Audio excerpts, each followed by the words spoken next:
you also have to use your brain cells, frankly. And if somebody is coming in at something, 295, £299, I think credibly, you go away and you check and you get your office to check what exactly is the cost of these tickets. What is the value? And if in doubt, just declare it. I feel, on behalf of the MPs, having been one, incredibly let down because I think that most MPs don't behave in this way at all, don't seek to, the rules are the rules, you know what they are. You sign up to them, I think in many cases MPs don't accept hospitality at all for the very reason that actually it then compromises you in terms of being able to ask questions or speak in debates. I think it's probably incredibly frustrating for the vast majority, say, of the 650 MPs listening to that. It's a good thing he's had the whip suspended. And I suspect that Scott Benton now realises he's blown up his own parliamentary career and damaged his fellow MPs as well, which is a great shame. He does sort of seem to imply that other MPs will be doing this, will be getting hospitality, and I mean, frankly, falsifying the value of it so they don't have to declare it. Well, I would be surprised. I heard your interview with Lucy Powell a little bit earlier on,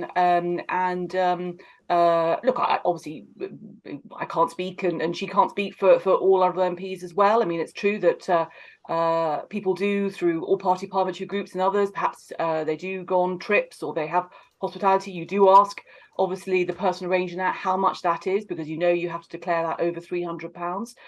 But you also have to use your brain cells, frankly. And if somebody is coming in at something, £295, £299, I think credibly, you go away and you check and you get your office to check what exactly is the cost of these tickets. What is the value? And if in doubt, just declare it. And I'm sure that's what the registrar would say too. Yeah, very good point. Aubrey, let's bring you in on this. I'm quite intrigued by Keir Starmer saying sleaze is back. For two reasons. One, I suppose, did it ever really go away?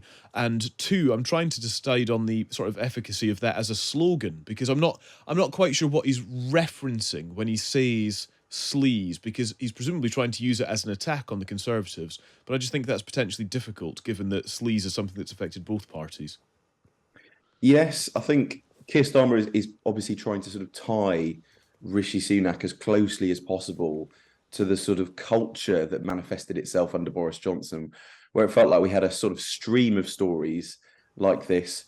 Of course, all kick-started really by the Owen Paterson sort of lobbying affair, where the then Conservative MP was found to be being a sort of paid advocate for a number of companies, and his attempt, Boris Johnson's attempt, to try and get that MP off the hook for being punished. So I think that's what Keir Starmer's referencing when he says sleaze is back, that there's this sort of culture of impunity.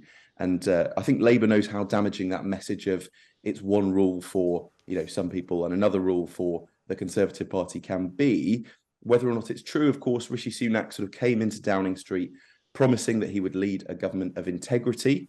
I think that was immediately questioned when he reappointed Suella Braverman after she'd been found to break the ministerial code. But he did act relatively swiftly in the aftermath of the allegations about Gavin Williamson, who, of course, was also appointed very swiftly as a Cabinet Office Minister. So there'll probably be more stories to come, and it sounds even like there'll be sort of more potentially on Scott Benton to come. So I think Labour is probably very glad if the attention and the dial focuses back towards issues of standards and sleaze, because that's where it's potentially more comfortable fighting against the Conservatives.